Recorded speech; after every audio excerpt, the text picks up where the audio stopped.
Welcome to National Liberty Alliance's weekly call. Today is Monday, October 13th, 2025.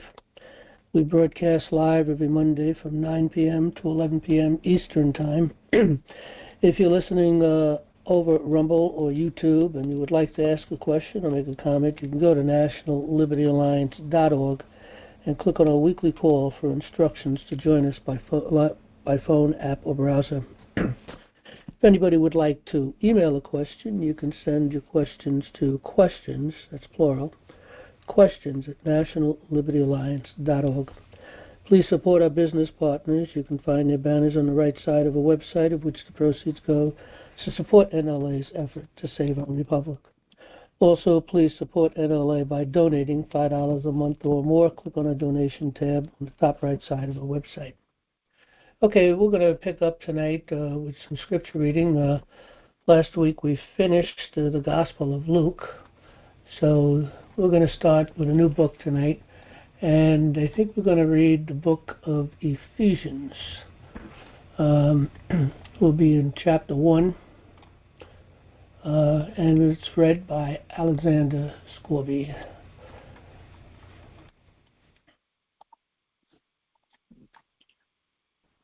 Okay, Ephesians chapter 1, read by Alexander Scorby. The Epistle of Paul the Apostle to the Ephesians, chapter 1. Paul, an apostle of Jesus Christ, by the will of God, to the saints which are at Ephesus, and to the faithful in Christ Jesus, grace be to you and peace from God our Father and from the Lord Jesus Christ.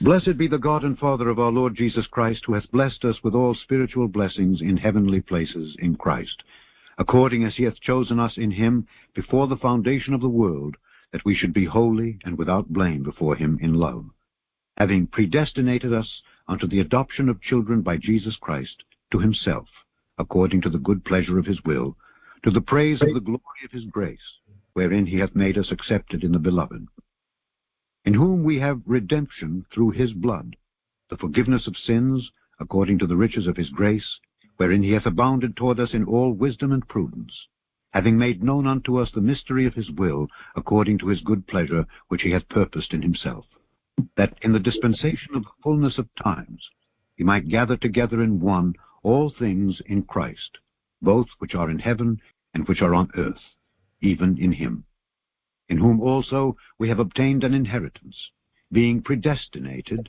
according to the purpose of him who worketh all things after the counsel of his own will, that we should be to the praise of his glory, who first trusted in Christ, in whom ye also trusted, after that ye heard the word of truth, the gospel of your salvation, in whom also, after that ye believed, ye were sealed with that Holy Spirit of promise, which is the earnest of our inheritance, until the redemption of the purchased possession, unto the praise of his glory. Wherefore I also, after I heard of your faith in the Lord Jesus, and love unto all the saints, cease not to give thanks for you, making mention of you in my prayers, that the God of our Lord Jesus Christ, the Father of glory, may give unto you the spirit of wisdom and revelation in the knowledge of him, the eyes of your understanding being enlightened, that ye may know what is the hope of his calling, and what the riches of the glory of his inheritance in the saints, and what is the exceeding greatness of his power to usward who believe, according to the working of his mighty power, which he wrought in Christ when he raised him from the dead, and set him at his own right hand in the heavenly places, far above all principality and power and might and dominion, and every name that is named, not only in this world, but also in that which is to come, and hath put all things under his feet, and gave him to be the head over all things to the church, which is his body, the fullness of him that filleth all in all. Okay, Carrie, I see you back. Do we have any questions tonight?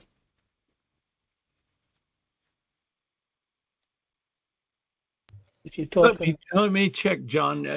I was sure Jan was going to be here tonight, so my apologies. Let me check real fast. Okay. I think we had one. All right, by the way, queue is open. Anybody wants to get into the queue. If you're on a phone, it's a *6 and a 1. If you're on an app or browser, there should be a button there to get into the queue.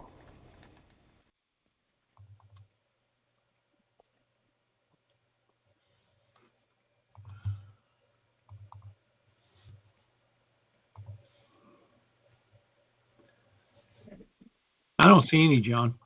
No questions tonight, huh? No. Okay. All right, I don't have a topic tonight. Matter of fact, I've been down for about 5 days, maybe longer than that. I had a major crash with my computer, but I'm up and going. So I don't have anything planned to talk about particularly, so hopefully we'll get some conversations going. Again, anybody wants to get into the queue, we've got a couple people in right now, but anybody wants to get into the queue. If you're on the phone, star 6 and 1. If you're on an Apple browser, should be a button there. We'll take our first caller. It looks like Robert from Texas. You got the mic. Right ahead, Robert. Hey, John. Sorry you're having those problems. Somehow I was on a signal chat, and our SRECs, it's the leadership of the GOP party, and I know you don't like that, but they were having an emergency meeting and about censuring like 5 representatives and removing 2 of them from the ballot. It turns out that one of Trump's highest people called into that special meeting. They closed the proceedings, went into an executive session, and then they came out and decided that they were going to lessen the penalties on these legislators that were about to be removed from the ballot. Following that, this evening, there was a Facebook storm, hurricane, earthquake, tsunami, complaining about what the problem with our SRECs, our GOP chairman for the state, and all of that.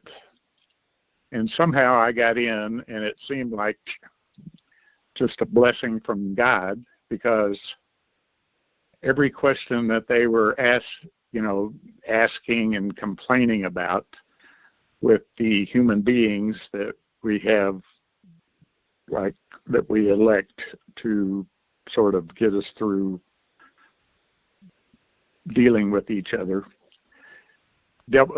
all of the answers came to the first sentence of U.S. law, and then the website lonang.com, which is Laws of Nature, Nature's God.com, and then appending that with either Blackstone or Tucker. And what I'm thinking is, everything you have is so great, and the one thing that seems lacking for those that need it most is to get to the utter foundation of American law. And Blackstone's most famous quote was that no human laws should be suffered to contradict these, where these are laws of nature, creation, laws of nature's God, the Bible. It's my chatty Cathy string, I think. It's the only thing I can focus on. But somehow I was thinking if we could use your expertise and exquisite knowledge of the Bible and the Constitution and everything in between to make a bigger push to let, what Blackstone said 249 years ago, no, more than 250 years ago, 1765, was that we have to make creation in the Bible the other foundation of everything we do, and anything that contradicts that is no law at all. We could simplify things for my precinct, my county, my state, my nation, if somehow we got some people educated on what our founders declared their independence and sacrificed their lives, fortunes, blood and sacred honor for. So anyway, I'm just doing what I do, and I just know that somehow you could be a big part of a solution to far too many people's problems. And that was the answer to what our founders prioritized. Well, let me ask you a question. What does SRAC stands for? I know what GOP is. Oh, it's okay. We have 31 Senate districts in Texas. They cover each about 1 million people. And those are GOP people that get one man and one woman that get elected to represent us. And, you know, we go to the committee. Somehow I got the first sentence of U.S. law as the first principle of the GOP platform of Texas. The Texas GOP platform of 2024 is the number one principle. And I don't know how I got that to happen, but you know, one of the problems with the party committee, which was robbed and taken from the original committeeman, which was committees of safety, which was first established in 17. Well, actually, let me think about this. This goes way back to the Pilgrims coming over, is when they first had the first committee of safety. But our founding fathers, they had committees of safety going, and that's how they, you know, ran government, because Britain was sort of a missing government in a sense. The laws wasn't being made, so we established our own laws. You know, we were founded, of course, here, even in the colonies, under natural law. So we had common law courts.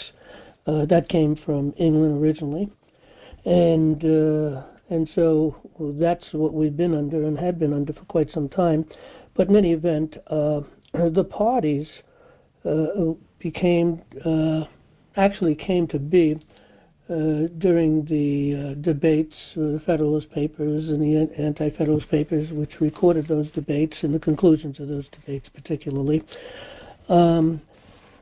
You know, the parties started to take over, which was, they referred to them as factions. President Washington, in his farewell address, spoke of these factions. He spent 2/3 of his farewell address, warning us concerning the factions, that the factions which would become parties, which were parties, of course, but established eventually it's a two-party system, would be the destruction of this nation. On the other side of that coin, we had Thomas Jefferson, who said that ultimately the courts would be the destruction of this nation. And both were correct. Ultimately, it was the Bar Association, which are the minions of the New World Order, the esquires. The 13th Amendment prevents them from holding any power, authority, or any position of honor. But they buried that quite some time ago, around 1865, 1867, somewhere around there. It just disappeared, and then they came up with the new 13th Amendment. So it's kind of difficult to bring that up. The big problem is you know, people are so tied in and comfortable with parties, and unfortunately with some individuals sitting on a desk, you know, in a courtroom making decisions, you know, who is, you know, he's a hired help, and yet hired help makes decisions and rules over kings, over we the people. I mean, everything is turned upside down, and people don't even realize it. They seem to think that it's okay for an individual, a judge, a man, to apply man's law and to rule over us in courts. And it's been nothing but abuse. And it's been a problem going all the way back to 1750, because that's when the Bar Association, the bar came over here. The king sent the bar attorneys, the bar lawyers, in order to destroy our law here, our court system. And they did a pretty good job at it. But the people need to wake up to this. And so the GOP and here's another big problem with the GOP. They claim that they're elected, but they're really appointed by party bosses. The whole thing's a fixed job. And some places, more than others, they have more control. But nevertheless, it's all fixed to begin with. But the idea of only one or two people per election district to take a seat as a committeeman just sort of shuts everybody else out. It's an unalienable right to have government by consent. And the committeeman, or the purpose of the Committee of Safety or the committeeman, was to exercise our unalienable rights of government by consent. And again, that's what our founding fathers used in order to create this great nation. It was the Committees of Safety that formed the First Continental Congress, the Second Continental Congress, and also it was the Committees of Safety that elected a president for every year throughout the war until the Constitution came to play.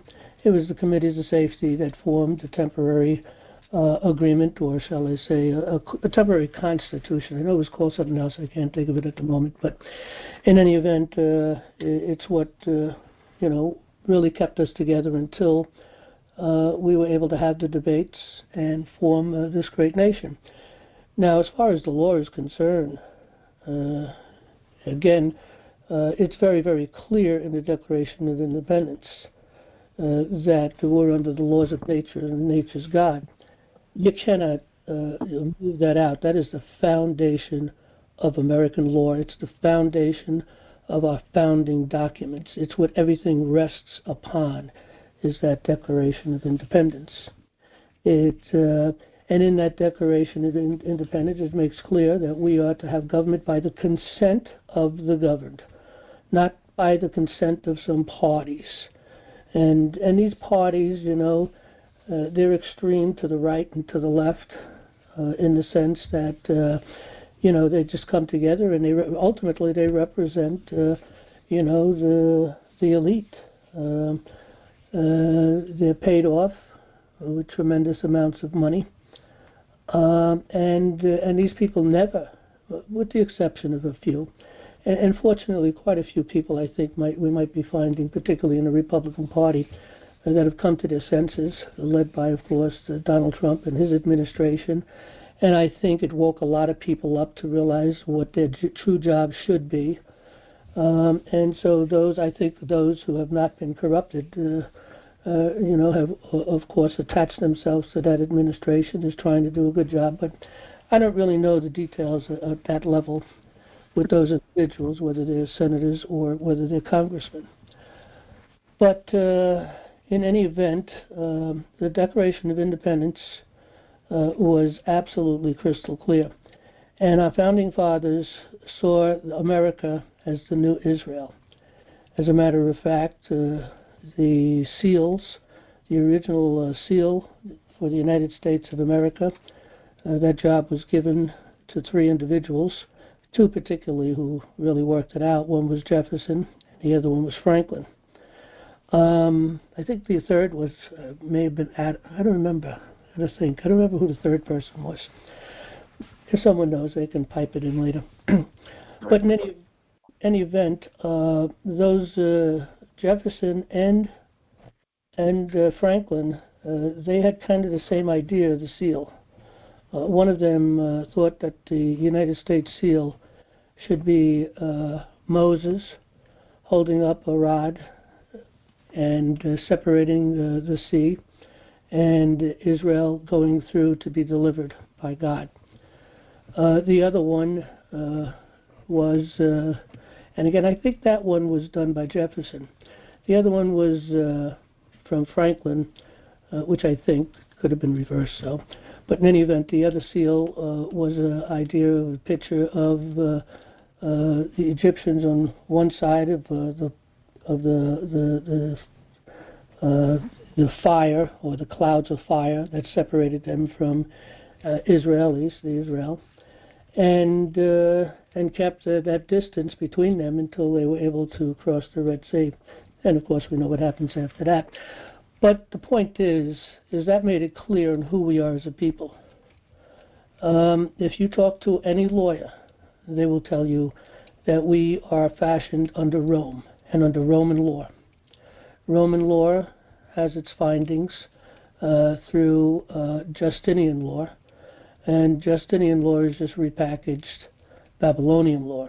It's the law of the city, the law of municipality. The purpose of that law is to control and to police people, to keep them and maintain control over the people, civil law. But again, they say that common law is a combination of trial court decisions, which is really obscene. I mean, it's really the idea to think that these decisions that they make in trial courts, which is horrific and horrible in most cases, and that is their common law. But they won't be corrected. But the bottom line is that kind of an idea, those ideas cannot hold up to who our founding fathers were, what they had to say, many of their quotes. But it also doesn't hold up to the fact that in the Declaration of Independence, common law is absolutely crystal clear. It's the laws of nature and of nature's God. That's common law, and that's what we are under. And again, the idea that some small group of people are to control the political process and shutting out the rest of the people who would want to participate. You see, in a committee of safety, no one gets elected. It's just a group of people deciding to exercise their right of government by consent. And they do that by coming together within the counties and making sure we get statesmen, making sure we get these people that understand what their true jobs really are. They need to know the Constitution. It's up to the people to make sure that they know the Constitution and the laws of nature's God ultimately. But and if the people don't know the Constitution, how can you tell if our statesmen are exercising lawful authorities under a Constitution that they don't even know? Because most of these people have no clue what the Constitution says. Most of the people don't even understand what kind of a law we're under. And so the people have to be educated. And as Jefferson said, if the people expect to be ignorant and free, they expect what never was and never will be. If we're not going to exercise that right, then we're giving up our liberty, we're giving up our nation, we're giving up our Constitution, we're giving it all up. But let them have it all. Let the minions continue to control the courts and do what they will with us, and give us courts of injustice. Now, Trump is clearly going to give us this back, but it's up to the people to receive it. Trump can't save the nation. He can only bring it back and give it back to the people. And that's what he said he wanted to do. He didn't get elected in order to take power. He got elected to take power and give it back to the people. It's up to the people to receive that power. Now, we have to grow up on a couple of things, and we're only going to come to these terms and understanding through education, to understand who we are as a people, where we come from, and what we're built, the foundation of who we are is built upon, which brings us back to the laws of nature and of nature's God. Clearly in the Constitution, we the people ordained and established the Constitution for them. So we the people are above the law, the laws of men. We didn't give them authority, nor could we give them authority to write any laws to control our behavior, which is what they've done. And we've accepted it. And we think it's right. We think well, the fact is we don't understand who we are as a people. If we understood how we were truly structured, we would realize the abomination of that idea. So in any event, it's up to the people to take it back. Now, we have to get rid of parties. No natural law republic can survive political parties. Case in point, look at the past couple of 100 years, particularly the last 100 years. We can't survive a party, and parties showed up very quickly. The Democratic Party originally was formed by the Federalists. The Federalists formed during the time period of the debates. And again, there was a lot of problems. Jefferson had a lot to say about this, and Washington, of course, did. And in any event, they formed these factions, these parties, and all it does is divide people. You know, you go to the right, you go to the left. There's only two a train of thoughts, and that's it. And even that changes as time goes on. But it's really the criminal on the right or the criminal on the left that we get to elect. But by, I believe it was 1819, if I recall, or 1818, when our founding fathers came up with that 13th Amendment to prevent these minions, which are esquires, bar attorneys, from holding any power or authority or office of honor. And of course we lost all that. It's outside of the American mind at this point, and therein is the problem. So, but we have to get rid of parties. We have to get rid of these courts. You know, our courts of justice was always meant to be run by the people and not by the government. Yeah, we have courts that are run by elected or appointed judges to monitor themselves. Because they wrote, Congress would write statutes, regulations, and they were applied against people who were working in government agencies or operating in interstate commercial activities, at least on a federal level. Same thing on the state level, but on a federal level, and rightly so. And there's a lot of good law, a lot of good statutes, a lot of good regulations, very important. Maybe there's a few things here or there. It really gets, becomes a problem when they kind of started to apply these things upon the people and started to do more legislation to control the people and resurrect the commercial traffic law, particularly in these small courts, whether it be a town court, a village court, or even a city court. And the whole system was blown out. But they've stole it from us, and they dumbed us down. They gave us central education, so therefore they controlled the education. And they got to the point of demoralizing our children. And the people need to wake up to this, and they need to do something about it. And if they don't do anything about it, then we're going to lose this nation. It's up to the people. I believe it was Benjamin Franklin who said, coming out of the final debates, when they discovered what kind of a government they were going to have, and was asked, and he says, a republic, if you can keep it. And what he meant by that is you have to participate in a republic. The people must participate in the republic in order to keep it. Otherwise, someone else will control it, and that's what happened. And that's why we've lost this nation a long time ago. Long before we were born, we lost this nation.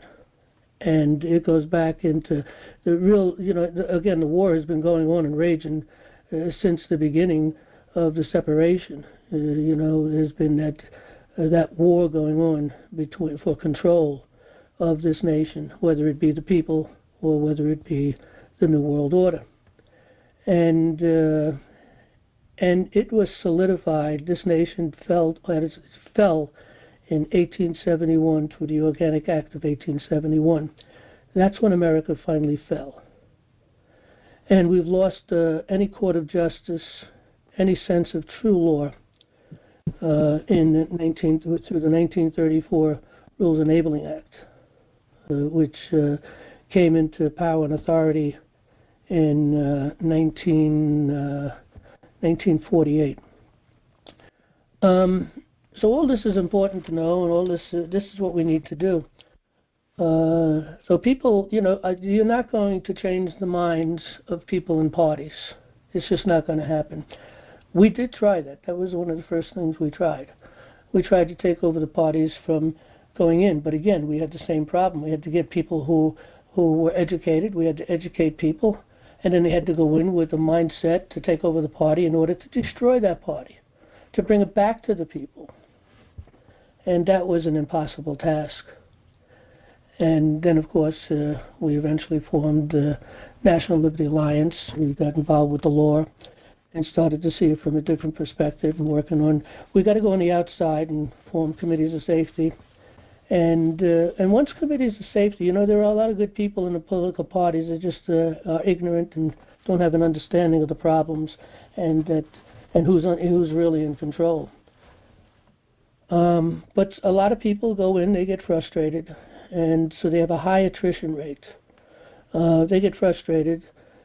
Some people start to realize that their vote really doesn't count, that everything's done in secret, at least most of the time, and we don't really get to control and decide who we're going to walk the papers for, who we're going to put onto the ballot. We just lost that, and people realize that, from time to time, so people are constantly leaving, and they're always looking to bring new people in. Like I said, they have a high attrition rate. But with committees of safety going, and if these people, especially the ones that are disgruntled and realize the problem, and they leave, if they're aware of the committees of safety, they'll come over to the committees of safety, because that's where the real true power of the people come from. And that's where we exercise not only the authority and the power over the political process, but also over the judicial process, over education, over our entire government, to take control of them and to put them on notice. Obey the Constitution, or we're going to recall you. But again, you need to know the Constitution. You need to know the powers and the authorities that each one of these individuals are given when we elected them. You need to know when they're doing the wrong thing, and you let them know, either, do the right thing, or we're going to just recall you, and then start exercising our right of recall. What we really have to do, again, is require people before we put them on the ballot. See, the committeemen put these people onto the ballot, okay? We, the committees of safety, can put these people on the ballot, and will put these people on the ballot. And I think the parties will fall apart when the committees of safety become known and grown. But when we put them on the ballot, before we put them on the ballot, we need to make sure that they know the Constitution, and maybe require them to come out to National Liberty Alliance, require them to take our courses, and get certificates proving they've taken those courses, and then quiz them on the Constitution, and see once what they know about who we are as a people, and then make the decision to put them onto the ballot. And and parties will never, ever, ever do it, because it's controlled by the elite. There are party bosses. Here's a fact in New York, and it's probably a fact in every single state. I know it's a fact of quite a few states that I'm aware of particularly, but I haven't looked at every state. But here in New York, every county is controlled by 4 or 5 people. Doesn't matter how many committeemen are in there, it's controlled by 4 or 5 people. But those 4 or 5 people, and in every single county, is controlled by 4 or 5 people on the state level. And all the states are controlled by a small group of people, I don't know the numbers at that end, and on a national level. And these are all party bosses. The fix is in. Who's going to go onto the ballots is in. It's all pre-discussed in the back rooms, and business is done. Every once in a while, someone gets through that they didn't expect to get through, and so on. But anyway, we've lost it all. We've lost it. And a lot of people don't even realize. Again, they think that because Trump is going to bring world peace, because he will bring world peace, he's working on that diligently, that's part of one of his plans, and to start trading with the enemy, because that's what we should be doing, having a relationship and trading with other countries, and we can have disagreements. We don't need to go to war. We can have peace and have disagreements and deal with it in many ways. We can have economic wars to some degree anyway. But that's one of the major things that Trump is working on. And again, he's working to give the government back. We need to take our courts back. And so, it's a major problem. If people are not going to get involved then they're not interested in this country. They could say they're patriots. They can say whatever they please, and and do all kinds of things. But if they're not stepping up to take control, then they really aren't. They aren't patriots. They just want liberty, but they don't want to pay for it. They don't want to put the time in it because, a free nation is not free. The Constitution will not defend itself. It must be defended by the people. And it hasn't been defended by the people for a very, very long time. It's time for the people to wake up. Get involved with committees of safety, form committees of safety within your counties, connect with committees of safety, in counties next door to you and eventually state to state. But each county is independent, free and independent, to make their own decisions. No national group, not even National Liberty Alliance, is to give any marching orders to anyone to try to control that, because once that happens, you want to separate for that group very quickly, because you have to be on a grassroots, free and independent. But they have to be educated, and we do have to come together for communications, and that's the purpose of National Liberty Alliance, is to provide, to facilitate a place where people can organize, communicate, and educate, and work together in order to save this nation. So that's where we're at. And Robert, I don't know if any other thoughts concerning what we're talking about here, what you're thinking concerning what I could do. I don't know that I can do anything other than what I'm doing now. And again, the many people that have started committees of safety. In fact, let's see how many committees of safety we have. It's been a while since I've looked. I don't know that we've grown much with committees of safety. But if you look on the right-hand side of a website and come down towards the bottom, you'll see some statistics. You'll see that our membership is coming up on 12,000. And that we have a total county committees of safety of 205 county committees of safety in process. Okay, in process. So anyway, that's where I'm at. Robert, back to you. Okay, John.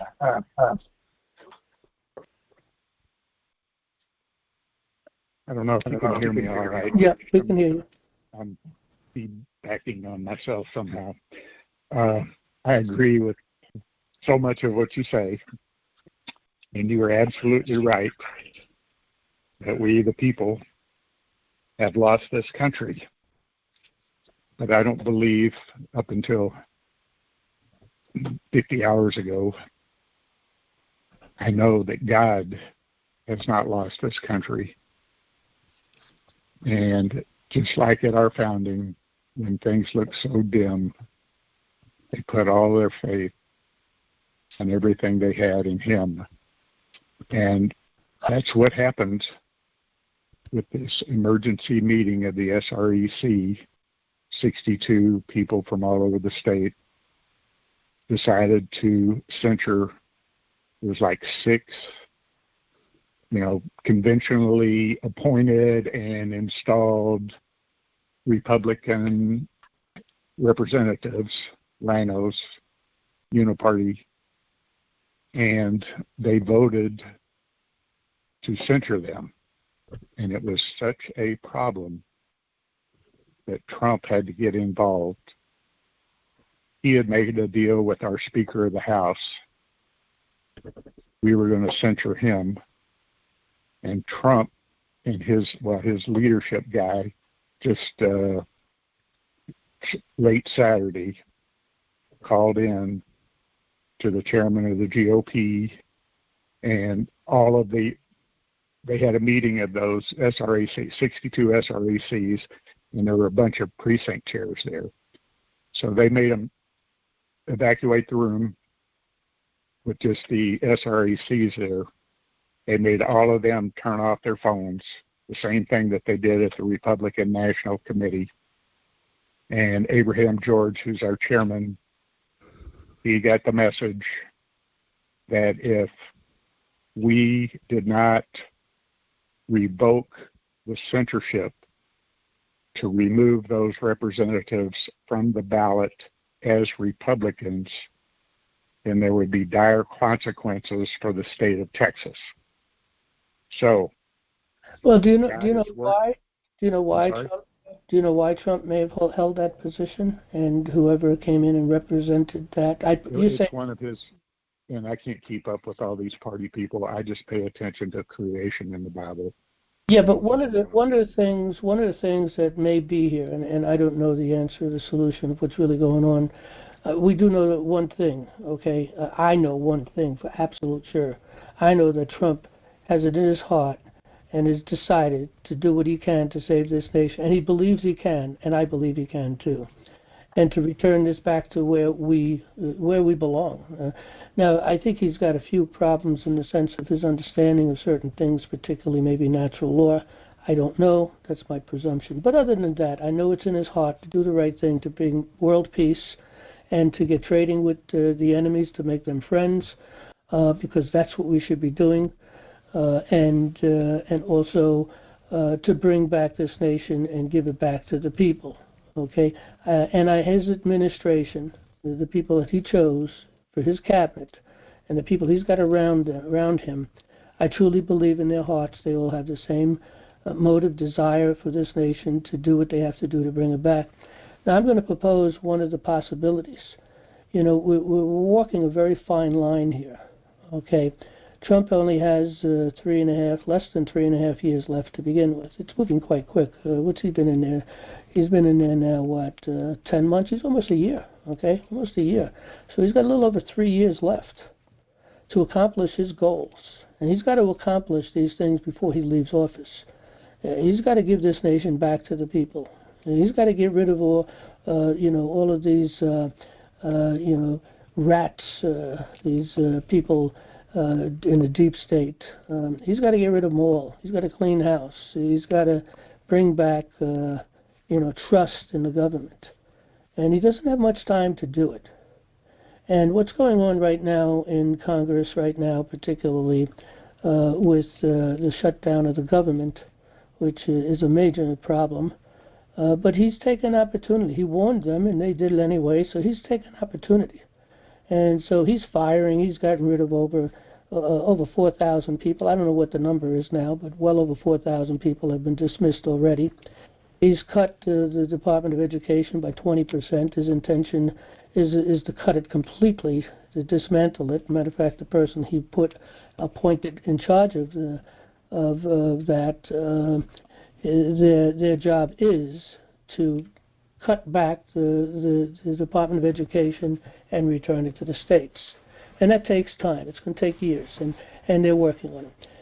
The interesting thing, though, is that with the people that he's gotten rid of and a lot of the money that he stopped flowing into these NGOs and also cutting the Department of Education, there's a lot of money being saved that's already been allotted.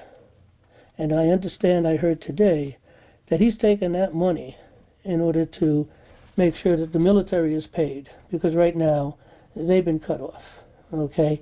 And various other places, I presume. I don't know the details, but this is what I heard today. So he's working on that. He needs 6 more people, I think, in the Senate, and I don't know how many people he needs in the Congress. Maybe it's 6 people in the Congress. I don't remember. I've been having some problems, so I haven't really been focused and paying good attention on what actually is going on in the details. But these are the things I'm hearing now that I did pick up on. So he needs a certain number of people so that they can get back and open the government up again. Okay? So he can't afford to lose any of these people, at least not right now. You also got to realize that a lot of people, some of these rhinos maybe they've been, read the Riot Act. And look, it's time to turn around and save this nation. You need to do the right thing and work with us, and then we'll support you. But you need to be turned back and bring this thing back to where it belongs and work with us. So maybe there's a deal like that going on. There's a lot of scenarios that who knows what's really going on. It's very complex. People get upset because he rubs shoulders with this one or that one, with Xi and with Putin and with Bibi, with over in Israel, and then working, trying to do something with Hamas and all these other things, and all these people get upset. They don't. He has to deal with them, and peace has to be made, and that's what he's doing. He's doing that work, what has to be done. He has to deal with the devil, but you can't trust the devil, but you got to deal with the devil, and you got to get the devil under control, and that's what needs to be done. As far as what's going on, as God said, if my people who are called by my name shall humble themselves and pray and turn from their wicked ways, I will heal their land. I will hear them from heaven and heal their land. Now, I know I'm paraphrasing that a little bit or mixing a couple of pieces of scripture together, but that's the fact. That's true.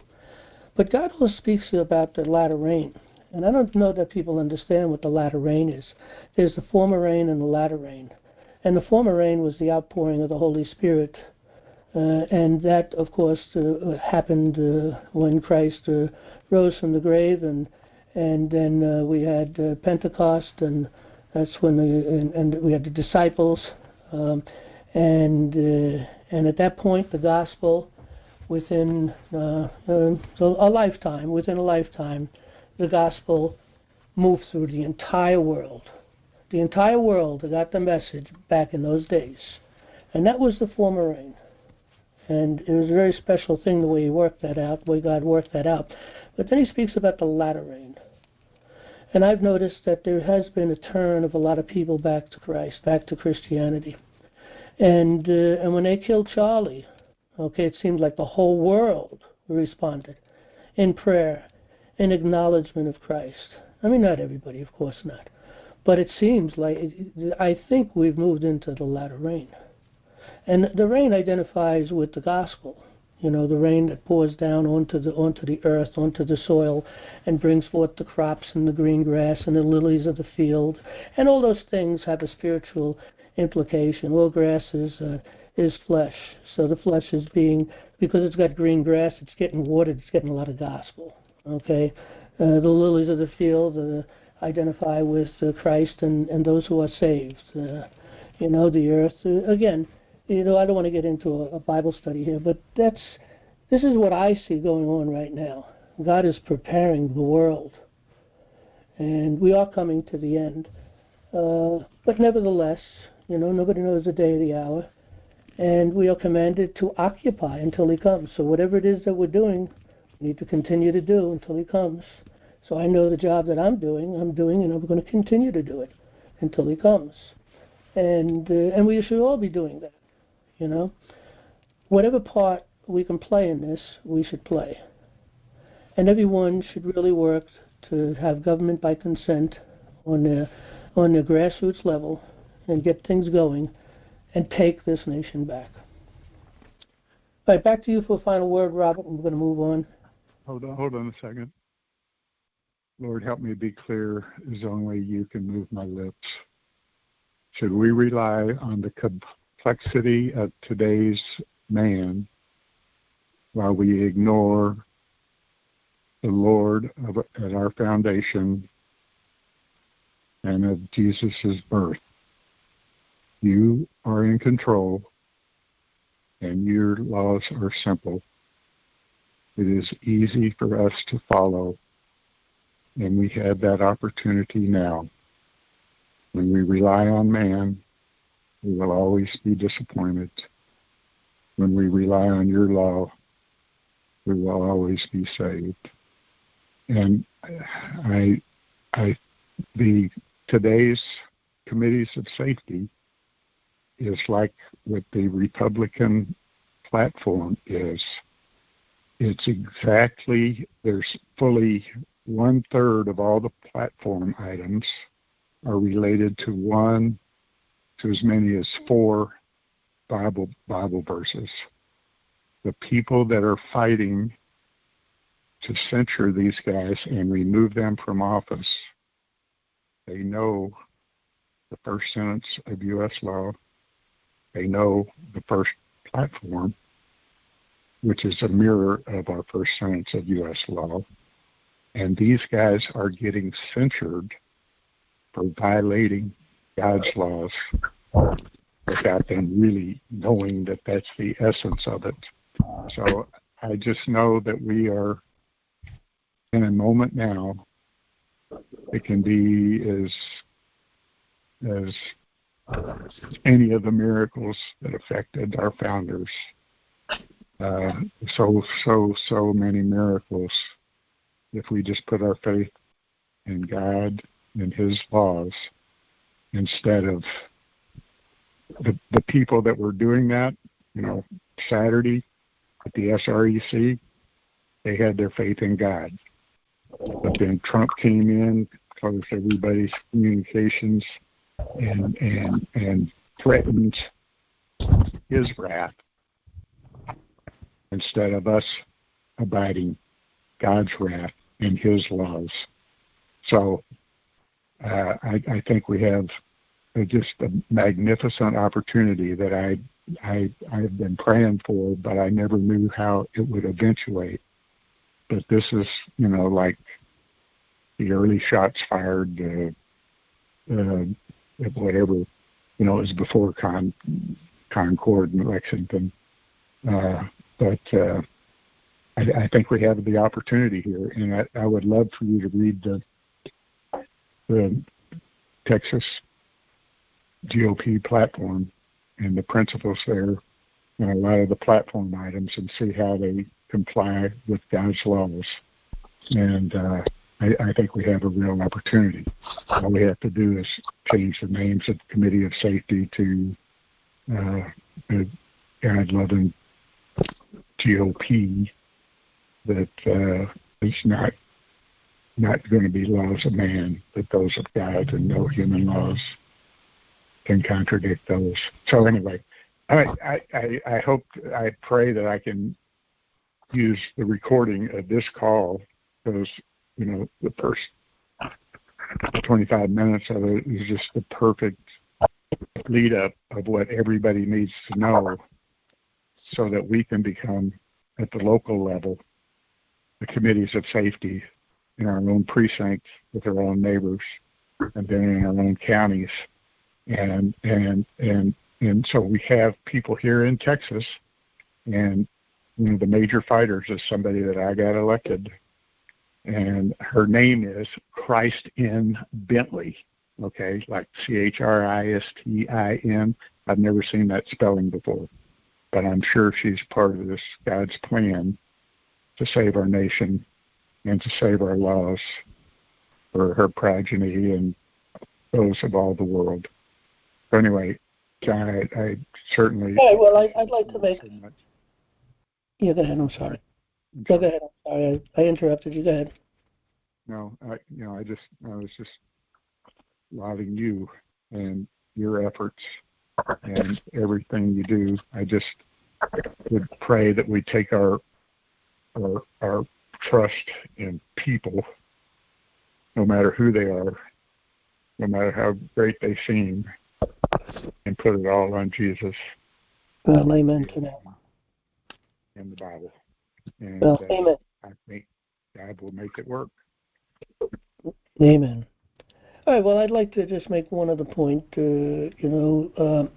Sanctions. I've never heard of of sanctions being applied by committeemen and the political party. Let me ask you a quick question. You said there's 50 some odd people from all over the state came together. I presume they're the leadership. Were they the chairman of the counties that came together? Okay. What happens is we had the largest political convention on earth in Texas, and we have 254 counties. Each of those has county seat and precinct chairs. Right. Okay. Now, so we have 150 representatives. We have 31 senators. That represents like 30-some million people. Yeah, but of the 254 counties, how many of those GOP leaders came together, and were they the chairman from each county? Were they co-chairs or? The people that came together were 62, that's one man and one woman, from each of our senatorial districts, which represent approximately 3%, like 1 million people. And Texas's population is like 31 or 2 or 3 million. So it's, it's 1/31st. Anyway, I'm getting a little garbled. Anyway. Do you know why every county didn't show up? People from every county? No. They had representatives there from every county and from every Senate district. They were representing the entirety. A lot more than 62 people then. Say what? There was a lot more than 62 people that came together then. Yeah, but it's the SRECs are the ones that the precinct chairs or the attendance. Actually, it's everybody that attends the convention. So this last convention, we had like 5,700. Okay, so you had a lot of people. Okay, let me just say one thing. I've never heard of the political parties sanctioning anyone. Okay, and they call it censure. They call it censoring them. Let's call it censoring. I've never heard that before, but that doesn't mean that they can't do it, because we're free and independent. We can do whatever we want, and if they feel that that's a necessity, then they should do it. But here's the thing. If they're really serious to do something, because I was a committeeman here in New York, and I kind of know how things work here, and I don't think it's too much different than any place else. Okay, but look, if here in New York, we've had meetings where we come and listen to people who want to run for office, and we listen to them. We give our votes that really never count. We think they do, but they don't. But anyway, we vote. You'll have the county chair come in, and when the county chair pulls an individual that has been elected aside and says, especially on a state level, if you have the state chairman, but even on the county level, it depends again what the election district is for. It could be for local elections, could be someone that's being interviewed for that or whatever. But when a county chair makes a phone call to an individual that they put on the ballot, remember, the Republicans that came into office were put on the ballot by the county chairs ultimately, okay, by the committees of safety, but really it was just the county chairs who really took orders from up north. At least that's the norm. Again, I'm not saying that particularly is happening. Well, I do believe it's happening in every state that way. But you do get runaway groups that try to do the right thing. But the thing is this. You want to control that person. The county chair makes the call, says, hey, this is what you're doing. We're not good with this. You need to stop, and you need to stop now. Because if you don't stop, we're going to then not support you for the next election. We're not going to put your name back on that ballot. That's number one. The other thing that could be done, which very rarely is done, I've spoken to people here and to lawyers and stuff concerning recall, and lawyers would say, you can't recall. There's no law giving you permission. I'd say, I'm one of the people. I don't need permission to do a recall. Just go out and get the signatures and file them, and it's done. So that's the other power of the committee. Those are the two things I would suggest. First, go talk to the people, put them, tell them where their problems are, make them fix it, and if they don't, you're not going to put them on the ballot. And if they continue and they're destructive, take them out of office. Could be done in 90 days. You can remove anybody out of office except the president within 90 days. And that's a power that they have. Maybe they don't know that they have that power, but that's what I would push. If I was part of that committee, I would be pushing that process to say, let's yank them out of office. Okay, let's do a recall. But anyway, it's up to the people to do what they want to free and independent. But I don't trust political parties. But go ahead. So you think we ought to go by the rules of man? No. And what I'm saying is our SRECs are using the rules of God. Our first principle is creation in the Bible. Well, you don't think that doing a recall isn't the rules of God? After all, we came under His blessings, and we have government by consent, and we're under the rules of nature and of nature's God. and that he's given us the power and the authority to do that, and that we have unalienable rights. All that comes from God, and exercising our right of government by consent by saying, hey, buddy, you're doing the wrong thing, you're out of here, do a recall, pull them out. That's a godly thing. That's the power and authority of God also. I think that's what we're doing. They're applying the laws that our founders applied when they declared and won our independence. So now it is written. They've been working on this for like 4 years, and they keep running into roadblocks. It's called Rule 44 and censorship. And that's why you got to do committees of safety. That's why you got to do committees. That's why people have to do committees of safety. You got to go to committees of safety to take back this nation. You know, I don't know if you can convince them to leave the party and form committees of safety and take control of everything. But if they're enforcing God's laws as a GOP, you know, that's a qualification. You have to, you know, yeah, but that's can't violate our guaranteed Republican form. Parties are the creation of the devil. Okay, all political parties are a creation of the devil. It only does one thing: it divides. And we're throwing the devil out of the party, and we're instilling exactly what our founders had at our founding. What I'm trying to say, though, and suggest is the idea of forget about trying to save the party. You can't save the party. The devil will always. I'm not trying to save the party. I'm trying to have the party follow the rules that we have written for them to follow. No, I understand, and I'm not trying to tell you that you shouldn't do it, and I'm not trying to be negative about it. I'm just giving you other thoughts and things you could do. But I want to make it clear, though, and I'm sure hopefully you understand this, is that there's no way you can clean up a party and maintain a clean party because they're destructive. They always get run by party bosses.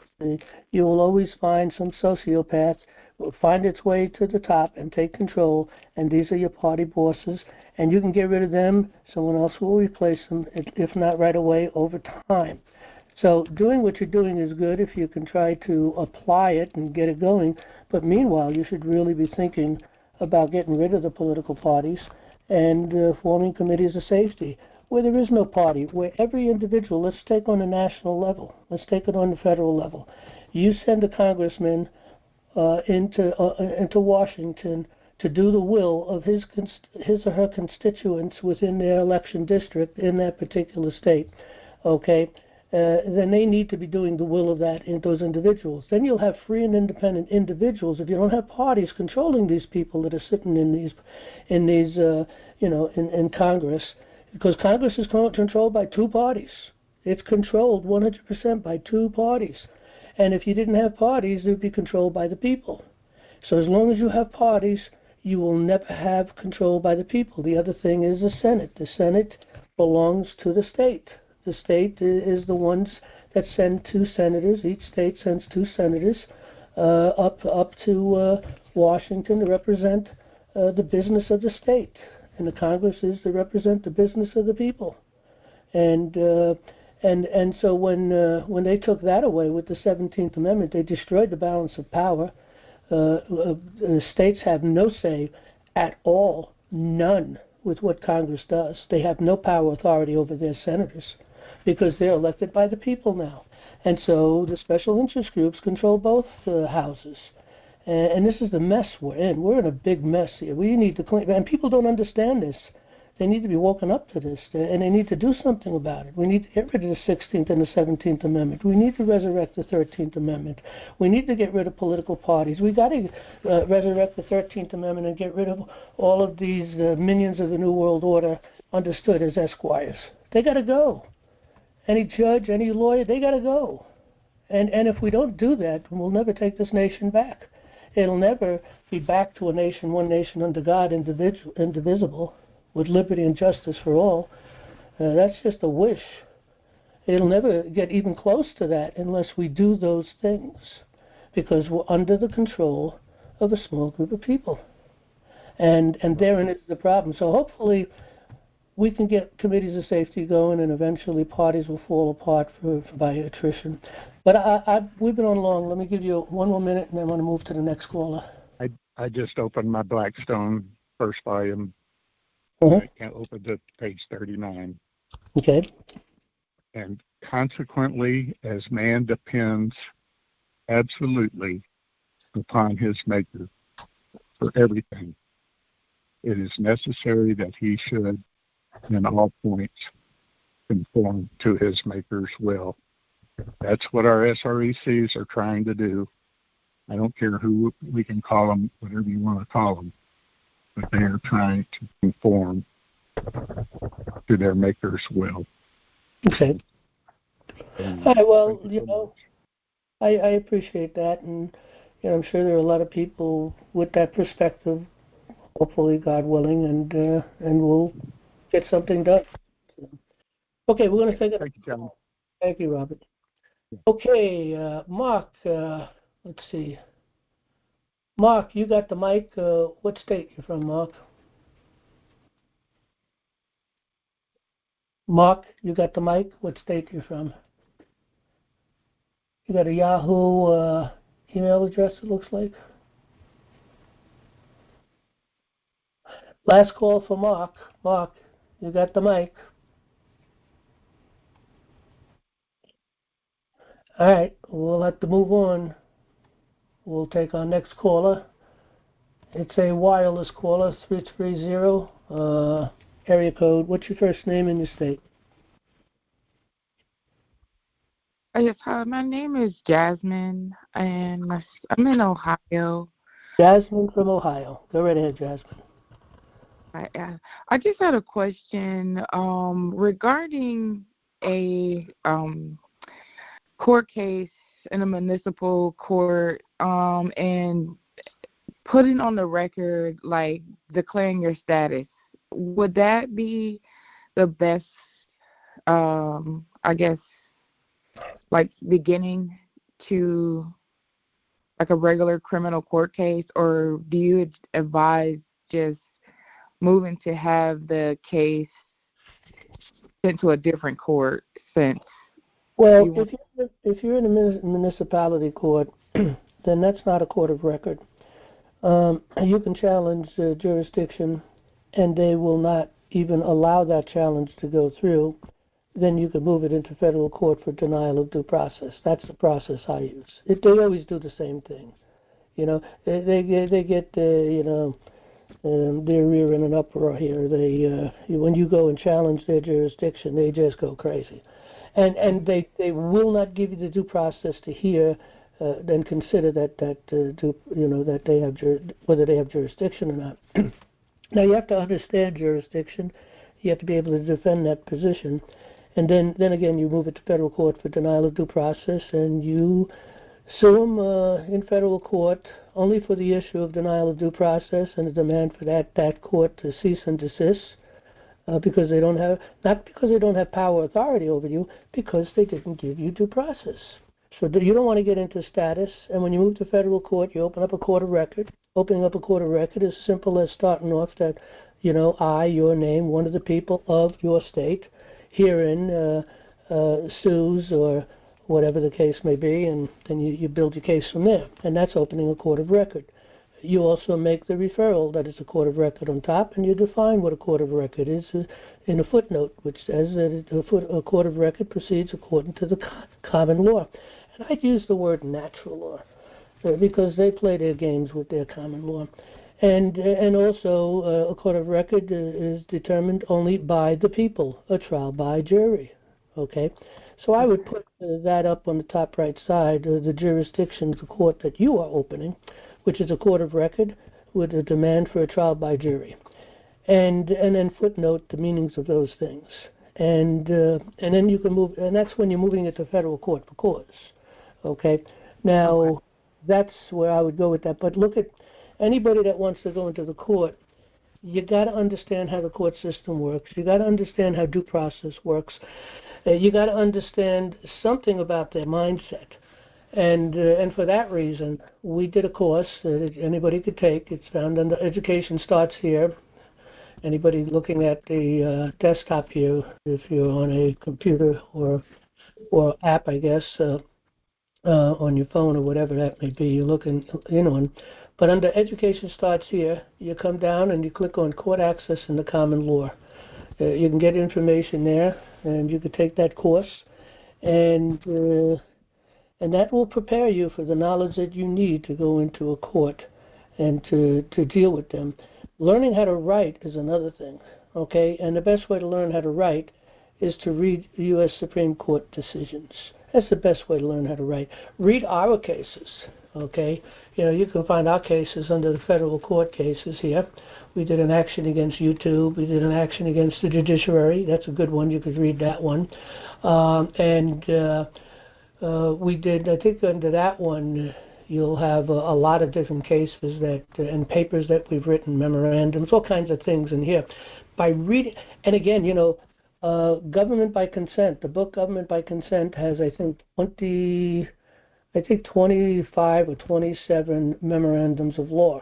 Okay, memorandums of law is the key. You know, when you come to a conclusion on the law, you write a memorandum to back up that conclusion, and the ones we've written are extremely powerful. They're pure common law documents. So I would say get the book Government by Consent, read that, and if you take the course, you can also get the other book, which is called called Court Access in the Common Law. Okay, so you can take the course and get the book Court Access in the Common Law. We have memorandums in there. We have forms. We have a lot of things in there that you can kind of thumb through, and it's a good book to have. But you should go through the course, and which is a video course, and very powerful in my opinion. It's 90 hours, and it gives you everything you need. Also, I wrote a handbook, or a small book anyway. I don't think it's a handbook really. It's a little bigger than a handbook, but it's a small book. Understanding federal court system. So if you're going to move into federal court, you need to understand the federal court. Okay, you know, I wrote a book for myself that I've used for quite some time, and then I published it. Okay, and let me see. If you go into Welcome tab and come down to Books by John Darash, I wouldn't even walk into a courtroom without having this book in my back pocket, and that's the Common Law Court Handbook right here. This book. This, you know, it puts a lot of information right there at your fingertips. And, you know, you don't want to talk too much in a court. Well, again, when you're making a case before a jury, that's a whole different story. But as far as in front of a judge, you don't want to talk too much. And you always want to make the point, well, I'm going to you know, give them a basic response, maybe. Be careful not to change or really injure something you've already written. Okay, by saying something at a later time which negates what you've written earlier. So you've got to be careful of that. You know, say something like that. But the point is that you might make a point in the court, an objection, and they say, I'm going to respond in writing to this objection, and just give the basic reason for your objection. And if you don't know what the objection is, but you know you need to object, you can and just say, hey, I object to that, and I'm going to write a paper. Well, what do you object? Well, I got to think about this. I'm not a bar attorney. I didn't go to bar school, so I'm going to sit and think about this, and I'm going to respond in writing. I'll file a paper, and it'll be in an affidavit form. That's what you need to do, and that's what I do. So that's, you know, those are you have to have this knowledge in order to go into a court. And anybody that isn't in a court, isn't in a situation where they have to go to court, whether it be a traffic court or a state court or a federal court, maybe being pulled in for something, maybe being sued, or maybe you need to sue somebody, okay? You know, when it's time, when those things come up and you're stuck in that situation, you don't have the knowledge, it's going to take you time to learn this stuff. So, you know, everybody thinks that they don't need to know this now, or they don't need to know this at all. One day they may find that they do need it. You better learn it now. We need to teach our children these things in school before they come out of high school. By the time they do 12 years of school, They should have pure knowledge of how the court system works, what due process is, all the things we have up here concerning the courts, particularly, and what natural law is, and also natural law being common law. Every child should know that by the time they graduate out of the 12th grade. Because you need to, they will teach you, if you have a legal problem, you need to get a lawyer. If you have a spiritual problem, you got to go find a priest or a pastor or somebody. Well, I go straight to the source. I pick up my Bible if I have a spiritual problem. And if I have a legal problem, I'm going to go to court and deal with it myself, because nobody is better at it than you. That doesn't mean you may not get counsel. You can hire counsel, and you might let them speak in the court, but you want to know what they're going to be talking about, what they might say, so they don't negate your position. But no lawyer will deal with that. They're just not going to deal with that, and no court will permit that. Okay, so you're not going to get that kind of counsel. But anyway, you need to know these things if you're going to do battle, and everybody should know these things, because it's an unalienable right to be able to exercise your unalienable right of going into court representing. I don't want to say representing, taking care of your own business, coming in your own person. I'm not representing myself. I am myself, and that's the attitude you have to have. And you can still get counsel if you want to buy the counsel. All right, back to you, Jasmine. Thank you. Yeah, and then just one other thing. I was going to ask about the counsel, because I had an experience where I was filing a motion, and because I did not have a bar, like a registered bar number, they struck the motions from the record. So I was just going to ask, is that required? Federal court. Move it to federal court for denial of due process right there. But remember, you got to find out exactly why they struck it.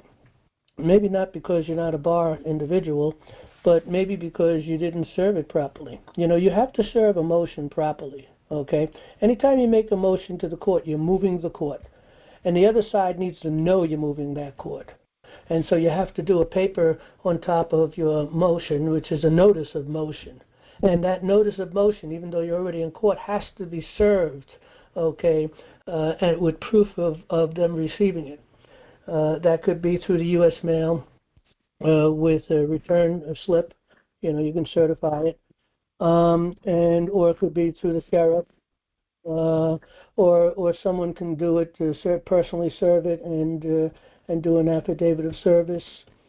And we teach all this stuff, by the way. Okay. But you have to have that notice of motion. If you don't have that notice of motion, then they're going to throw it out. They're going to ignore it. And but you know what?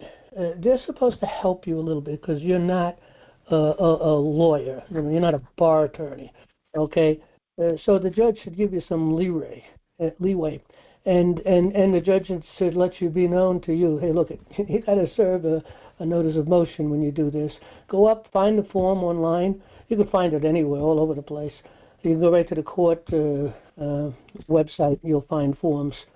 But in any event, he or she should tell you, hey, you need to serve this with a notice of motion, and you need to follow the procedure of serving the notice of motion. And that gives you a head up to go figure out what that is, download the form, or make your own form up with the basic verbiage in there, and do the proper serving. Because you just can't do a notice of motion. You can't do a motion without a notice of motion. And then you got to file it with the court too, and file proof that you served it on the other side. It's just like opening a case, so to speak. Okay. Awesome. Thank you so much for that information. I'm definitely going to sign up for the course and get more information on how to perform in the court.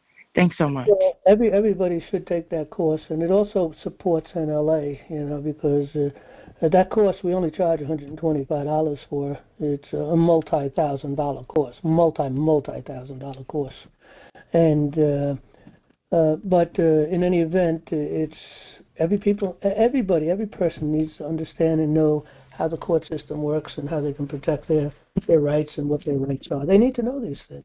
Otherwise, you don't have liberty. If you don't know what liberty is, our heritage is in the law, and our inheritance is liberty. So you have to know the law. And we're not talking about knowing statutes. I mean, that's boring. Regulations, that's boring. Has nothing to do with us. It's crazy talk to some degree when they apply it upon us anyway. It's not crazy talk when they apply it upon themselves because that's what it's written for. But going into law, understanding the structure and how due process works is the key. But everything else is just common sense. Because common law, which is natural law, is common sense. God gave us common sense in the mind, and He put into the heart the law, so it's already within us. The law is in you already. You just have to bring it out. Okay? And so it's you take the facts and apply as many maxims as you can. And a maxim is an undeniable truth. All men are created equal. That's an undeniable truth. You can't deny that. Water doesn't go uphill unless you put a pump to it. It doesn't run uphill. That's an absolute fact. I mean, that's common sense. So common law is nothing more than common sense. There's thousands and thousands and thousands of common law maxims out there, and many, many, many, many more to be discovered, all applied to the facts of your case. It's that simple. The right to defend yourself, okay? It's common sense. Someone comes at you with a knife, and you have a weapon that you carry, and you pull that weapon out and shoot them because they're coming at you with a knife. Well, common sense. That's okay. It's not unlawful. You didn't do wrong. I'd shoot for the leg. Some people will say hit mid, in the middle of the person, take them down, kill them. No, you don't want to do that. But if you have to, then you have to. But law is common sense. It's nothing more than that. That's God's law. That's natural law. Okay, final word with you. We'll move to the next person. That was all that I had tonight. Thank you again so much. Okay, thank you, Jasmine. Good call. We'll move to the next caller. Okay, next person is Terry. What state you're from, Terry? I'm from Minnesota. Who? Minnesota. Oh, Minnesota. Go right ahead. Yeah. I kind of wanted to throw a couple seeds out and then maybe an olive branch here too with everybody. I'm coming from a little bit different angle. I've been to court here in the last couple months about 5 times. And what I'm doing is, and this is my seeds that I'm trying to plant, I'm going at these guys in the court in the fact that they're not defending the innocent. And then the other thing I'm saying in the court is that you have to be innocent in order to defend the innocent. And if you're not defending the innocent, you're violating the innocent. And that's kind of my olive branch and my seed planting here, is that I'm not so much worried about common law. I am very concerned about God's law, our rights. And you're absolutely correct, is that when you're innocent and you're in a courtroom, you're being violated. And these guys aren't bright enough to know that. They are so ignorant of God's laws, and that's why we no longer have any rights. We don't have the right to free speech. We don't have the right of due process. We do not have the right of a fair trial. If you're prosecuting the innocent, you have none of those. You have no rights, you have no due process, and you have no fair trial. There is no way to win in the lower court or the upper courts. I've been at the appeals court, and you can't win there. And all they say is they cite their own authority, and so do the lower courts, to say that we get to violate the innocent. And they're too stupid to know that they're saying that. And that's literally what they've told me, is that you cannot, we're going to cite our own authority. You do not. I was told verbatim during a hearing that I do not have the right of free speech in his court by his own authority. And that's what the appeals court also told me. So my olive branch and my seed planting here is that we, the people, need to get together as innocent people and that's what I'm doing. I filed my last one today. I filed that you guys are not defending the innocent, and I need a notary from you guys that you are either going to defend the innocent or you're going to violate and victimize the innocent. And I've demanded from We the People, I've demanded a notary response, and that's what I've done today. And this is my third time doing that. And so that's where I'm coming from, John. All right, well, I don't know that I can disagree with you on that. I would like to make one correction, and that is that common law is natural law. Now, they do have their own common law, but that's not common law at all. That's called comity, C-O-M-I-T-Y, where the courts uphold the decisions of other trial courts, which is only self-serving. That's all that is. And it doesn't, look at it, it's so silly, it's pathetic, because they're not the final word, and they have so many bad decisions. You can go into a court, the other side can bring up 3, 4, 5 cases to prove their case, to support their case, not prove their case, because your case does not get proved by that. It just supports it, but it really doesn't support anything, because it's all BS. It's gibberish.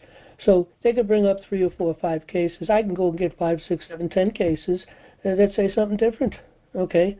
And why would the judge hold one over the other? Look at a thing similar is not necessarily the same thing, and that's a common law maxim. So therefore, all these things, similar cases, doesn't even amount to a hill of beans. It doesn't hold any weight to your court case. That's number one. But that's what their common law is, okay? And that's just an abuse of the word, because if you go into Black's law, you go into Bouvier's law, and you look up common law, you'll find that which proceeds according to the common law, which is the law of the land, which refers back to how the law was in England, which is, again, natural law, okay? The laws of nature and of nature's God. So that's the only thing I would offer you, but I don't know that I could disagree with anything else you said there. Oh no, to me it's all semantics, because common law, natural law, and God's law are all the same thing. There are rights. Yeah, exactly, synonymous. So it's just an argument. The problem is that we the people, and here's where my olive branch is at. I don't look at Robert, who was defending, being the Republicans. I don't disagree with you that COS is the answer or the way. What I'm saying is it's all semantics, because if we're not defending the innocent, we're violating the innocent. And we the people is all of us, whether you're a court, whether you're a judge, whether you're a servant, whether you're not a servant. We are all we the people. And if we're not defending the innocent, then there is no justice. And that's the point I'm trying to make. No argument. That's where I said. Well, I agree with that. I definitely agree with that idea and point. Right. But the thing is, when you're in a committee of safety indeed is defending the innocent, because the committee of safety is defending that which is just and right, exercising God's law ultimately, which is the right of government by consent. It's the right of the authority over those people we elected, and the power and the authority to remove those people when they abuse their powers. And there's lots of ways to do that. You can remove board members with writ quo wantos. You can get rid of a board member in less than a week. They have to respond in 3 days to a writ quo wanto. If they don't, they lost their seat. If they're a board member, maybe a town board, a village board, whatever, it doesn't matter if they were elected to that. You remove them through a writ quo wanto.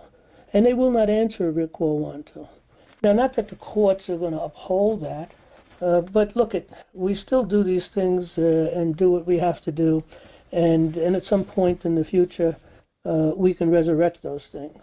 So I got lots of cases I'm planning, if I have the time, to resurrect once we get the courts back. I don't know when we're going to get those courts back. I do believe we're probably going to get them back. I do believe that, but we may not. And the Lord may be here before that happens anyway. But we still have to occupy and move on, press towards the mark, because that's what we're commanded to do. And but yeah, I agree with a lot you have to say here. Yeah, my olive branch is that I think all of us, and when I say all of us, I mean every human being on this planet, has to stop fighting with each other on which is the right way to do it, and the only way to do it is to stand up and defend each other. And I think the biggest problem I have here with everybody is that we're not willing to stand up, and that's what I'm trying to do. In fact, is I think the only thing that, and this is what I'm planning on, and this is what I'm kind of finishing up now. This is my next angle. I've already sent numerous shadow and emergency dockets in to Clarence Thomas, and now I'm working on another one, and I'm doing a stay is what I'm doing here with all the lower court decisions where they prosecute the innocent, and that's what I'm doing my stay based on. And that's my next move. That's what I'm working on. I just started that today. So that's I could use some help maybe on that part, because I've never ever been at the federal court level. I've been at the appeals court level, and that's a joke. I think that if I make my case, I'm going to do an emergency shadow, and I'm also going to do an extraordinary relief demand, all three together, because every court is violating the innocent. And that's where I'm doing my stay here with every court and every decision that's violating the innocent, where they prosecute the innocent. And that's maybe, that's something I could get some help from somebody over there, because I don't have experience at the Supreme Court level. But you know what? They put their pants on the same way that I do, and the same way that you do, John. The problem is they're just as ignorant of what innocence is as just about everybody here is in the United States. No innocent person should ever be a defendant, because if they're a defendant, they're being victimized. They always call it the victimless, crime. But that's exactly what it is. You are the victim. And that's what nobody gets, is we are the victim. If we're innocent, we've not violated a right, we are beyond a shadow of a doubt the victim of the court. And they are the criminal because they're not giving us due process, they're not giving us the right of fair trade, and they're prosecuting the innocent. They're not defending the innocent, they're prosecuting the innocent. And that's what my whole argument is with all of my filings, all 100 of them. I'm at about 100 right now. Well, a couple of things. You need to understand how the federal courts, are structured. Again, I wrote a book on that. You can take a look at that if you're interested. But, so understanding the federal courts is key. But, look at, we the people here formed the Unified United States Common Law Grand Jury. And that was formed, the National Liberty Alliance formed that by first of all visiting every county in America. I can't say that we've been to every single one of them, but we'd pull 2 or 3 counties together here or there. We had groups of people going out doing this and getting the people to acknowledge what we're doing here. In every state, at least one person in every state took it upon themselves to get a state seal and form the Unified State Common Law Grand Jury. And all 50 states came together and formed the Unified United States Common Law Grand Jury. And that's what we've been acting under for quite some time. All of our paperwork comes from the Unified United States Common Law Grand Jury. We just recently did a presentment to, a matter of fact, well, I had problems with my computer, so I didn't even think about getting it up. I got to get it up. We read it last week, and if you're interested, you can go to our page there under Start a Committee of Safety. Under Today's Issues, and click on NLA's Monday Open Forum videos. And if you click on that, I think it was last week or the week before, we read that paper that we filed. And it was concerning Lavoy Finnegan. I don't know if you know about his case, but particularly him. But we also addressed the assassination attempt of Trump in there. And we also addressed Charlie's assassination in there. But our purpose of it was twofold, mostly to focus in on the situation with Lavoy Finnegan, with his assassination, and also to have that opportunity to make the point concerning the law again.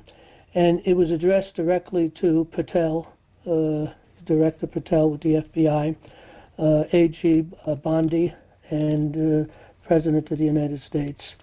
So, and we did it in a presentment form to those three individuals, and we copied numerous people. I think it was 14 other individuals within his administration, and we did it from the perspective, of course, with under seal of the Unified United States Common Law Grand Jury. Now, we've been doing this for quite some time, many years now.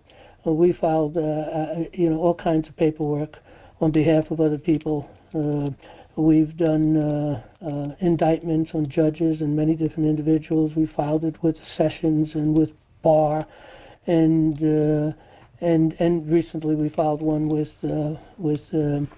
Bondi, which was the indictment concerning the assassination of Finnegan, and many other things. So we've got a lot of things that the Unified United States Common Law Grand Jury did.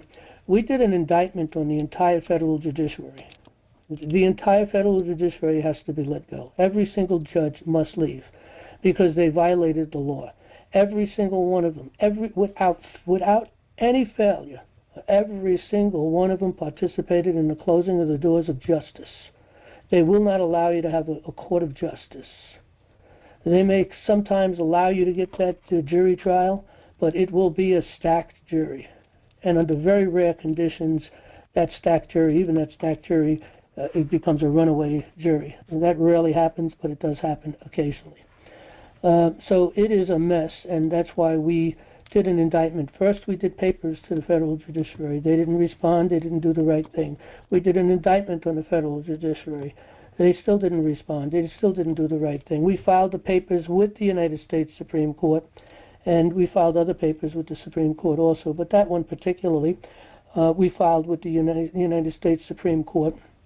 And we also filed, and we filed also a copy to each one of the 9 justices individually within their own districts that they are responsible for. The United States is broken up into 9 parts. Yeah. And each one of these judges is responsible in those one part. So we sent it there too. Only one judge sent it back. And remember, they got doorkeepers, okay? So it's going to be difficult to get it through. Every time we sent anything to the Supreme Court, there's a doorkeeper there. They send it back, and they say stupid things. They haven't even looked and read at the paper. They didn't even look at the front page to understand what kind of paper it is. It's a presentment from the grand jury, or it's an indictment from the grand jury. Okay? They send it back as if it's a case. But the bottom line is first of all, they only hear a small amount of cases, maybe 10% of the cases, and not even that much. I mean, they get lots of cases that try to get in there, and they only got so much time, so they don't listen to so many cases. So it's very, very few cases that they actually ever hear and decide on, and they try to figure out what it... The problem, though, is there's a lot of good cases that don't get before the justices that they can look at and consider, which, of course, they have their assistants, their clerks who are attorneys, unfortunately bar attorneys too, but usually a lot better attorneys than most. And, a lot of them will look at it, but it's first got to get through the doorkeeper, okay? And that's the basic clerks that receive the paperwork, and they reject and send a lot of stuff back, and it's never seen there by anybody else. They just send it back to you.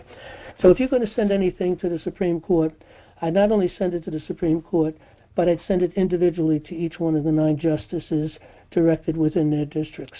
And like I said, only one sent it back of those 9. But to the United States Supreme Court, the clerk there sent our papers back. We still file it anyway, because we don't just file it with them. We file our papers also with the Attorney General, and we also file it in a case up in Northern District here of New York, which we opened for the sole purpose of really being a depository for all of our paperwork. And nothing has ever been returned from that. I've been quite surprised about that. We haven't filed anything up there in a while. The presentments we didn't file there, but the recent ones anyway. But I'm kind of surprised that they never sent them back. So they're stored up there somewhere. Plus, of course, we put them on our website. So anyway, that's my thoughts to you if you're going to do something to the Supreme Court. Difficult to get through, to break through that barrier. Yeah, and that's the barrier is where I would like to, I'm really invested into this because I think that if this doesn't get done, it's not going to get better. I think you're right. Trump is trying to do a decent job. I don't think he understands because he was one of the people that was innocent that was prosecuted. And I think if That's he why was... he might understand. Right, Okay. and that's That's where why he, yeah. So, they actually used two people, one who blackmailed him and the other one who stole $160,000 to pay the blackmail money. And they solicited those two people, and they tried to solicit the people that he took the loan from, and that was the government soliciting a crime that doesn't exist to put a president away. And my point is, that's what they're doing to all of us. If we're innocent, and maybe my olive branch to you is that I think, I know that I have the right angle here, is that they cannot prosecute the innocent. They have to defend the innocent. They're called the defenders of the innocent. And if they're not defending the innocent, which is what they are contracted to do, is defend the innocent, they're violating the innocent. And that's my angle. well, Yeah, go ahead. and that is the position of the law comes straight from the bar. Okay, it's the bar, and they're all bar attorneys, and therein is the problem. Okay? Right. And But they they're also very ignorant of God's law and who is innocent. They don't care about the innocent. They care about being lawyers. And they are totally ignorant of the Constitution. Lawyers do not know the Constitution. It's amazing, amazing, amazing. Okay. But I don't have to know the Constitution. That you have to defend the innocent is the Constitution. The other part that you're speaking of is what you do as a president and what you do as politicians and what you do and the search and seizure is a right that we have. You have to have violated a right in order for there to be grounds for search and seizure. But they just use, hey, you smell like alcohol, or the dog smells marijuana in your vehicle, to go and search your vehicle. Well, there was no right violated. They just use their laws to violate the innocent. Just because you're smoking pot or you're driving drunk doesn't mean you violated a right. You're really stupid, but you didn't violate a right. And that's the problem. They don't know what an innocent person is anymore. An innocent person to them is somebody that they can violate. Well, again, look at it. Most of these people are sociopaths. That's the unfortunate thing. And I agree. But so the demons, okay, right. Demons enter in and out in the hearts and souls of individuals. People aren't aware of that, but that's what's going on. There are demons all over. I agree. Our governor is very demon-possessed. Oh, absolutely. Only those who Christ is within, created me a new heart, O Lord, or give me a clean heart, and renew, and has it created me a new heart, O Lord, and renew. I forget exactly how that. Created me a new heart, O Lord. Yeah, exactly. There's something else to it, and I just don't remember it. But anyway, created me a new heart, and so it has to be a clean heart, and we have a heart problem. That is the problem. And if you want to know if you have a heart problem, it's very easy to see whether you have a heart problem or not. And that is just to examine your own heart. Is your heart full of treasures of sin and bad things, or is your heart full of good things, the treasures of God? And that's how you know whether you have a relationship with God or not. Your heart will condemn you if you don't have a relationship with God. But it'll prove to you your relationship if you discover that your heart is full of the treasures of God. But the thing is, if you have, greater is he that is in you than he that is in the world, or greater is he that is in me than he that is in the world. Of course, that's Christ within us. And if the Holy Spirit is in you, then the unholy spirit cannot enter in. But the demons are busy all day long, in and out of people, and they spend a lot more time in certain people than with other people. Can I ask a favor, John? Yeah. I'm willing. I need to get what I have. I would love to sit down and show you what I have for filings. Because I have over 100. What I'm concerned with is getting this. I've done about 15 filings with Clarence Thomas because he's the district for South Dakota and Minnesota. So I filed with him. I just did one here a couple weeks ago. I'm going to do another one here in the next couple days as soon as I get my stay written. But I think you've got a lot more experience, plus a lot more knowledge, and maybe a lot more clout with the federal court than I do, and that's where I'm willing to fly out there. I don't have much money, but I want to put my best foot forward, not by myself, but with other people that want to do the same thing. And the reason, the one thing I've done that you may or may not object to is I filed We the People. I've done my own case number, We the People, the innocent, versus the state who are violating the innocent. So I've created my own case number with them, and then I've also used the case number where I was innocent and, you know, found guilty. And so that's what I'm using for my cases. Is I've got both cases in there, and I'm doing it's WTP-0125001. It's We the People that are innocent versus our state defenders, our state judges that are violating the innocent. And that's my perspective here is I don't go by their cases. I don't go by their law. Their law violates the innocent. Their law says if you're innocent, I get to take money from you. If you own a home, I get to take money from you. If you earn money, I get to steal it from you. If you go down the road and you don't pay me, I'm going to steal money from you.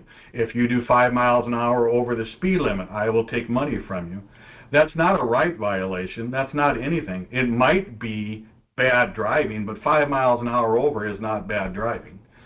So, well, anyway, they don't look at it. If you are reckless driving, if you are drunk driving, it is the duty of any kind of an officer to pull you over and maybe take your keys away and maybe bring it down and give it to, well, there's no true administration for the grand juries, so that's not going to work very well. But that would be a way to deal with that, is to have your car towed if you're driving drunk and give the keys to, if people opened an administration process within their court system, which is one of the plans that we have going here, then those 5 individuals could try to negotiate something reasonable with that person to help them stop from doing whatever it is that they're doing that's putting other people's lives in danger.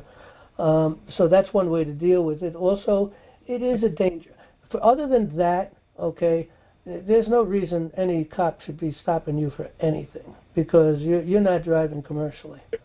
Just because you're 5 miles an hour over the speed limit doesn't mean you're guilty. I go 20 miles an hour over the speed limit more often than not. Some places, 55 miles, especially at night. You know, when you get onto the main highways. When I used to go down 95, going down south or whatever the case may be, and you got the truckers running up there at 80, 90 miles an hour. I'm right behind them. Well, my point is that driving drunk and driving under the influence of anything is stupid, but it's not a right violation, nor is speeding. And so that's where I'm saying all status. It is a danger to the public. Remember, the police. First of all, you know that police don't really make arrests. They make citizens arrests. You know, they're all private police. You know, whether it's state police or that's all semantics. But the thing is once you take it to the sheriff, that's where the arrest starts. But the point is, they take an oath to protect and to serve, and they take a full oath. And part of that oath is to protect and to serve also because they're police officers. And they are there to protect and serve the people who are put in danger by someone driving drunk. So that is one place where I think that they have a right. But the right is not to be tried in any kind of a town or a village court. That has to be taken into the state court if it's necessary. Because look, if you have a proper system up, arbitration could be done by the administrators to the jury, and even you can talk to a grand jury to work something out. You know, they can make decisions too. But if that doesn't work and you can't stop that person from putting other people into danger, then definitely that grand jury should do an indictment and send you into the people to make a decision. But that's when we have a real court. We don't have real courts. We don't have courts of justice. You know, courts are not to apply the law, okay? They're to apply justice. And justice, of course, is the law, okay? But anyway, we got to move to another callers because we only got a few minutes left, and maybe we can get one or two more people in. But Justice is we'll talk again next week, maybe. okay. And right now I'm always super busy. I'm really busy, so I don't know how much I could look into a case, but we'll talk another time, and maybe I can find some time to look at something, and we'll see once. But right now I'm doing catch up because my computer's been down for about 5 days. Okay, Terry, good call. Thanks. We'll take our next caller. Let's take Curtis. You got the mic. What state? Who's next? Virginia. Curtis from Virginia. Go right ahead. All right. Well, what I was going to say, I think you talked about on it somewhat. These, I think, I would like to see more activity on going after these bar attorney associations, because I just happened to be looking at it earlier today in the state, and I've always heard, been told and read here on the site that bar association wasn't a part of government, and that really, I thought that was all kind of shooed in from this federal stuff, Well, we are working on that, by the way. Yeah, I found it on the list, and when I pulled up a list of FOIA for the state of Virginia, I'm looking through all the lists of the different areas of government that you can file FOIAs on, and town halls, police stations, colleges, universities, all kinds of organizations. And then I finally ran across the one that said the bar attorney registration or something like that. And all the rest of them were, they had the tag, their email number of on their email address was .gov or .usgov or .virginia or something like that, except for the bar attorney. And that was like .org. So that really blew me away. So you got to call them to get your, to find out about. Well, look, the bar schools need to be shut down. The bar, yeah. I mean, you look at it. If a bar school wants to open up and teach people stupidity, that's fine, but then they can't participate in the court system. Well, our position is this. We tried to educate the Trump administration, and we did so in a number of ways. We sent his entire administration a copy of the book Government by Consent. We've done numerous presentments, and if you go to and the last presentment we did, I haven't posted it yet, but I'll get it up there. But if you go to our front page, we did a redress of grievances to open natural law courts, and we put a cover letter to President Trump and the administration concerning that. We did a presentment to President Trump and Attorney General Bondi for other issues earlier on. We did a presentment directly to President Trump. We did an indictment upon the federal judiciary. We did a presentment to the United States Supreme Court. We did an addendum to the grand jury presentment. And just recently we did one concerning, I just spoke a little while about that with LaVoy Finnegan. But in each case, we tried to address the problem with the bar. It's very difficult because, remember, even a lot of people within his administrations have the law backgrounds. And that's a major problem because they immediately put a deaf ear to once you start talking about natural law because they've been trained to do so in their schools. They've been caught early and with their minds of mush, and they created their minds and put in the things into their brain that they wanted to put in, and they believe it. Yeah, I know. It's not what falls on deaf ears, for sure. It's not what you absolutely. It's not what you how does this go? It's not what you know that's going to get you. It's what you think you know and ain't so. That's what's going to get you. And that's the problem. They think, but they close their ears. So the last paper we wrote, I think we made a good case for them to at least addressing particularly the bar people who would hear this, that they need to really consider what we're talking about. This is not something made up. We have many facts, and everything we write is with footnotes, and authorities. So it's not something, this is Supreme Court rulings, this is Founding Fathers quotes, I mean, all kinds of things coming out of Black's Law, Bouvier's, Blackstone, I mean, all kinds of things that is absolutely secure and truth. And so we're trying to get their attention. One of the things we're trying to do is to get the original 13th Amendment resurrected. Now, the original 13th Amendment does not permit anyone with a title of honor, okay, to hold any office of trust. And if they did so, they would lose they'd even lose their citizenship. It's got a very strong penalty, okay? And but a title of honor is what these people that take the bar school and become lawyers, they're esquires. Every single one of them is an esquire. That's a title of honor. And it traces back, even the American Bar Association traces back and is controlled by the British Bar, okay, which really is the registry for all these people, and the whole purpose is to destroy the common law courts. That's their whole purpose, or shall I say natural law courts. That was the purpose of the bar, okay? And they've done a good job at that. And they've also destroyed it in the minds of people. People don't even know. And that's what we're trying to, raise awareness to. And look at, and we put it to them this way, if I recall. If they're going to obey the law, and they're going to do the right thing, and they want to return America back to where it belongs, then you can't do no evil. And if there was a 13th Amendment that our founding fathers put through, okay, if there was a 13th Amendment, and it was stolen from us and hidden and removed, and we proved that it exists, and we proved that it is law. It was written. It made law in 1818 or 1819. I think it was 1819. So anyway, that 13th Amendment has to be resurrected. It has to be, revealed, and it has to take its place as law. And therefore, every bar attorney must leave the court. Every single one of them. And now that doesn't mean they can't go in and practice law. If they leave the Bar Association, they can go in and practice law, but they can't bring in the Bar Association shenanigans. They got to obey the law of the land. They have to learn natural law and what that's all about, and how the courts how the natural law courts are run by the people and not by a judge. That individual that sits up there that acts like a traffic cop in a court of law, which is a court of law that operates according to the natural law, okay, that's a magistrate.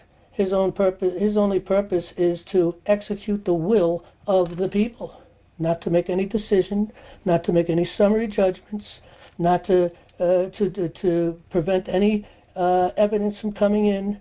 Can't make any decisions. Just keep the order going in the court. That's his only job. And but it's the people to make the decision.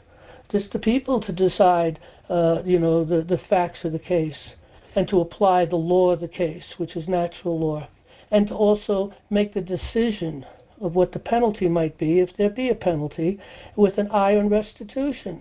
It's not about putting people in jail. It's about restoring the injured party. That's what common law is all about. And some people do have to go to jail because some people are just so evil and people who murder and so on. But, just getting that 13th Amendment, if we can get that 13th Amendment back up, now we can do something. Because they all have to leave. We start making the case concerning the fact that they got to leave, or leave the bar.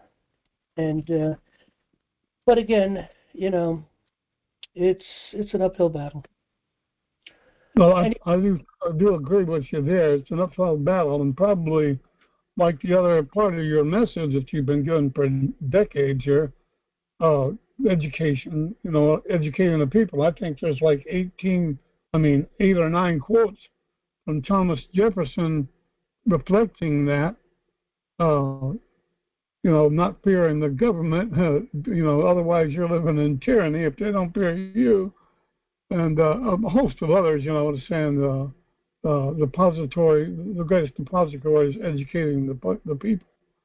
And of course, I think those two things, getting this message out, educating the people, and elimination of that 13th Amendment, that War of 1812, they took their soldiers, but they left their bar behind. it seems like a small thing, but my gosh, it just seems like so mountainous, I can't even pronounce it, of a thing to get over. Mm-hmm.